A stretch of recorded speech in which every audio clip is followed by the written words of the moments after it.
Hoy vamos a hablar de un tema muy interesante, porque es un tema, podríamos decir, fascinante. Fascinante por todos los estragos que puede producirle al individuo que la padece y además por la gran cantidad de personas que padecen de esta enfermedad. Hoy vamos a hablar sobre la artritis reumatoide versus ozonoterapia.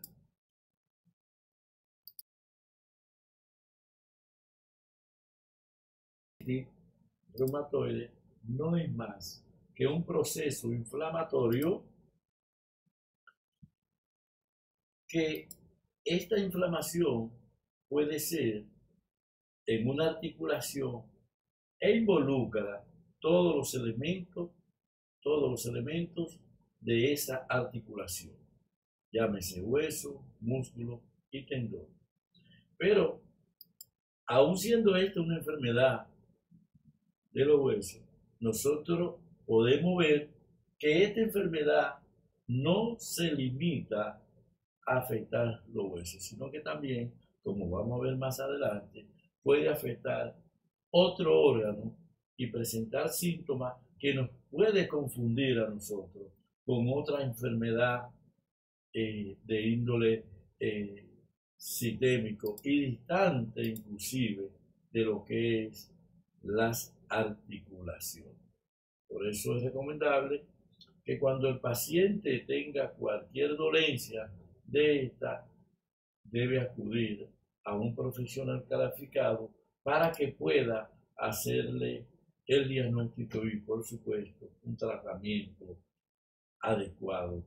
Porque si cometemos el error de hacer un diagnóstico equivocado, pues nosotros asimismo vamos a tener un tratamiento, una metodología, un programa equivocado, errado, porque iniciamos mal y vamos a terminar mal.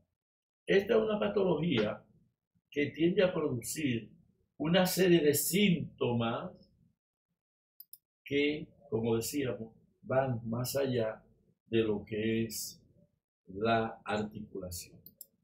Nosotros vamos a encontrar que dentro de esa articulación, nosotros vamos a encontrar inflamación, dolor, ardor, y en algunos casos nosotros podemos encontrar que va progresando la enfermedad y puede degenerar esa articulación de este paciente. Pero vamos a encontrar como lesiones a nivel de la piel, nódulo a nivel de la piel, pero también podemos encontrar en estos pacientes inclusive adenopatía, es decir, inflamaciones de los ganglios en estos pacientes que a veces tiende a confundirnos al médico y al paciente pensando que es otra enfermedad de tipo sistémico que está produciendo esa inflamación, que no es, solamente la artritis y además puede producir lesiones a nivel pulmonar en estos pacientes distantes, como decíamos, de lo que es la articulación. Algunos autores plantean que la artritis es una enfermedad que tiene que ver mucho con lo que es el sistema inmunológico. Es decir, el sistema inmunológico se aloca y se ataca la articulación. Y por eso, como ustedes ven en esta imagen, cómo este paciente tiende a deformarse todos los dedos de las dos manos, producto de la artritis reumatoide. Es decir, ha llegado a un estadio, a una etapa degenerativa, porque toda esta articulación, ustedes ven ahí, se han degenerado a partir de lo que es la artritis. Ya aquí nosotros, como dicen algunos autores, ya nosotros, en vez de tener una artritis aquí, ya nosotros lo que tenemos es una artrosis. Es decir, se ha deformado, se ha degenerado esa articulación de este paciente. Imagínense todos los dolores que este paciente ha tenido que pasar a través del tiempo. Aún con tratamientos convencionales, estos pacientes tienen a partir de los 10 a los 15 años a evolucionar en esto. Es una enfermedad muy frecuente después de los 40 años y es mucho más frecuente en el sexo femenino que en el hombre, por todas las características que incluyen a la mujer, los trastornos hormonales, los embarazos, los trastornos de cambio climatérico. Todo eso va a influir en la incidencia de que esta enfermedad afecte mucho más a la mujer que al hombre. Como ustedes han visto las imágenes, es una enfermedad que se puede producir en cualquier articulación, sea una articulación, en este caso, como las manos, pero también se puede producir, como en esta que ustedes están viendo aquí, en la rodilla. Se puede producir en la cadera, en la muñeca, en los tobillos, en cualquier. Pero hay articulaciones que son más vulnerables que otras. Y me refiero, por ejemplo, a la articulación de las manos, la articulación de la rodilla. Son las articulaciones que más vulnerables se alteran en estos pacientes. Ustedes han visto toda esta imagen, cómo la persona han evolucionado a esa deformidad de la articulación, principalmente la que hemos estado presentando, de las manos. Pero también eso se produce a nivel de las articulaciones que incluyen los pies. Vamos a encontrar también que en cualquiera de los pies se puede producir y deformar esas articulaciones y los dedos en estos pacientes. ¿Cómo nosotros podemos hacer un buen diagnóstico de esta enfermedad? Es una enfermedad, como nosotros decíamos al principio, que siempre es recomendable hacer un buen diagnóstico, porque así el terapeuta, el médico, pues tiene más control y le es más fácil tratar la enfermedad si tiene un buen diagnóstico. Nosotros, para hacer un buen diagnóstico de los pacientes, lo ideal es una buena historia clínica, un examen médico y, por supuesto, en los últimos años, tanto en los países desarrollados como en los países tercermundistas, como es República Dominicana, podemos valernos de una serie de instrumentos que nos van a ayudar a hacer el diagnóstico de la enfermedad, como son la radiografía de las articulaciones, la tomografía, la resonancia magnética, Aquí ven una radiografía. Nosotros podemos hacer inclusive a estos pacientes sonografía, mielografía, es decir, todos los estudios de imagenología, nosotros podemos auxiliarnos para hacer un buen diagnóstico de la enfermedad. Porque si hacemos un diagnóstico bueno, nosotros le vamos a garantizar al paciente. Por ejemplo, miren esta imagen, como en esta imagen de los pies, nosotros vemos las modificaciones que se han hecho, la deformidad que se han hecho, las desviaciones que han hecho estos huesos, estos dedos de los pies. Ustedes ven como una trayectoria que debería ser aquí, mire como un ángulo más o menos de 45 grados, y mire aquí como estos dos dedos tienden al extremo distal, casi se están fusionando. Mire esta articulación aquí del pie izquierdo, cómo se ha deformado, y todas las articulaciones, hay una deformación y una degeneración articular. Por eso lo importante de hacer los estudios de imagen, que van a ayudar, como decíamos, mucho al médico, al terapeuta, para hacer el tratamiento. Aquí en esta imagen, aquí ustedes ven cómo ya pasó de ser un tratamiento posible con tratamiento convencional. Aquí tuvieron que hacerle una prótesis al paciente. Y aquí ustedes ven cómo hay un instrumento, ¿verdad? Un cuerpo extraño, que le hicieron una prótesis de rodilla a este paciente. ¿Por qué esta imagen? Porque aquí es donde nosotros no queremos que llegue el paciente. Aquí es que nosotros no queremos que nos lleguen los pacientes a la consulta, porque ya aquí se hizo una prótesis y el ozono, en este caso, lo único que va a ayudar es para aliviar el dolor que produce dicho cuerpo extraño que tiene el paciente en la articulación. Tenemos que evitar a todo costo que el paciente se haga una cirugía traumatológica, porque son este tipo de pacientes. Yo le digo siempre en mi consulta que estos pacientes nunca ya se le da de alta, estos pacientes, cuando se hacen una prótesis, y más cuando es un paciente que sobrepasa los 50 años de vida. Nosotros podríamos hablar de cómo se implementa la ozonoterapia en el tratamiento con artritis. Pero antes nosotros quisiéramos hablar sobre lo que es el ozono. El ozono es un gas dado por Dios. El ozono es un protector de vida.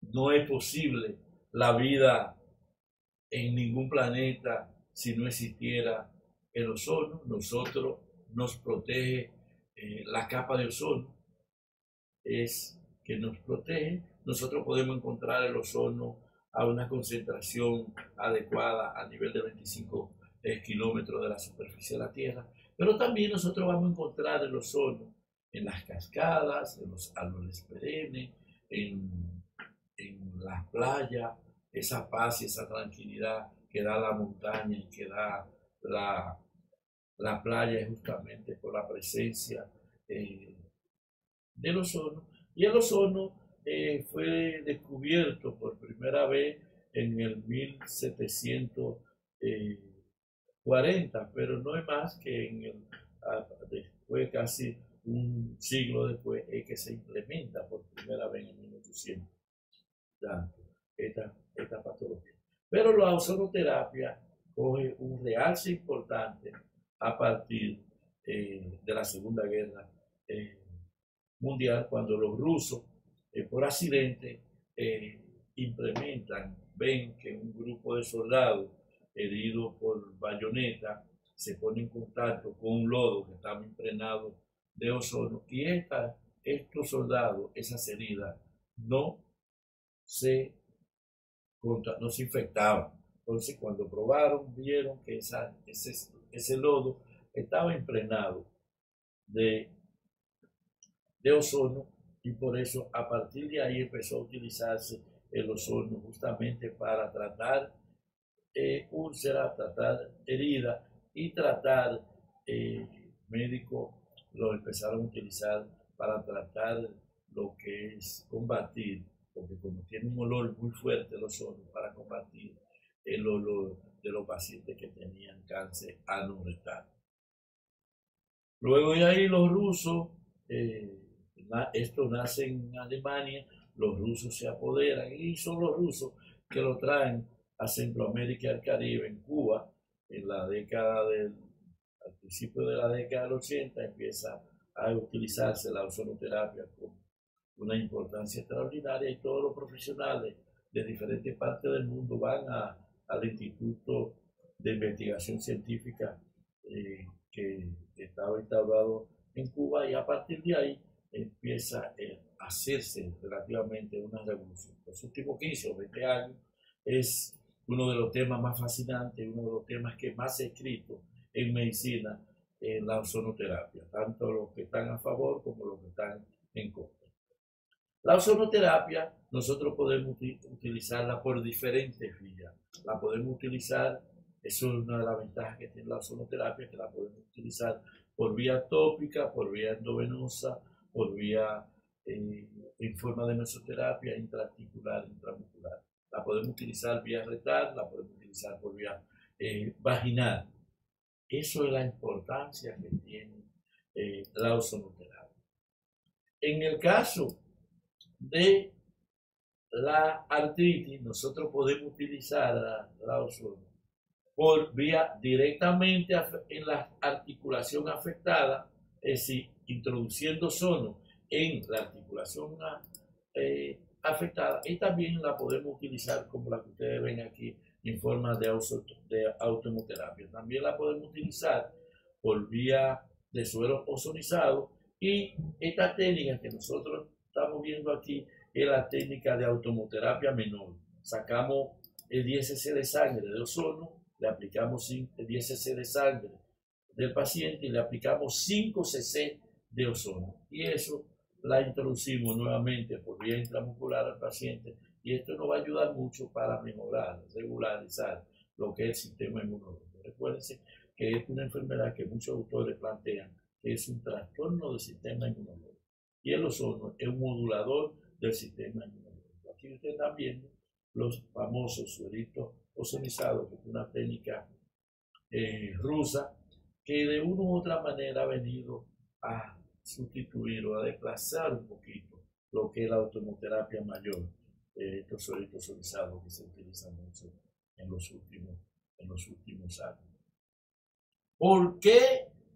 Aquí están viendo ustedes lo que es la introducción del gas directamente en la articulación del paciente. Es decir, vamos a utilizar de 10 a 20 cc en la articulación, dependiendo de la articulación. Una articulación grande como es la cadera podemos poner 20 cc. En una articulación, dependiendo del peso del paciente, como la rodilla, nosotros podemos poner 10 cc. Pero en una articulación como en las manos, nosotros debemos poner un cc, medio cc, dependiendo del peso y el tamaño del paciente, nosotros vamos a aplicar la cantidad de ozono en la articulación.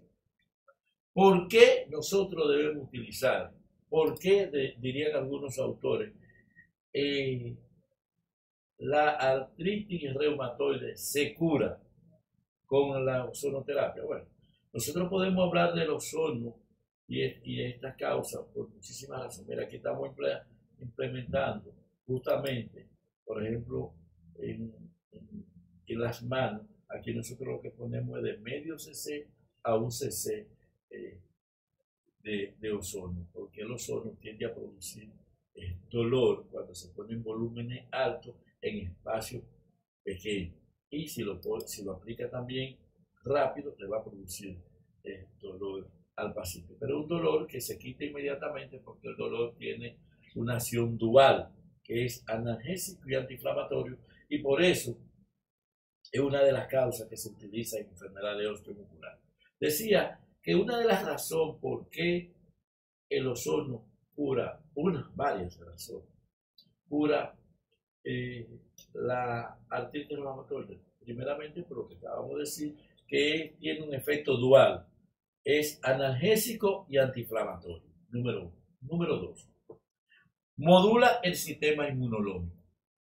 Número 3, es un agente bactericida, elimina virus, hongos y bacterias.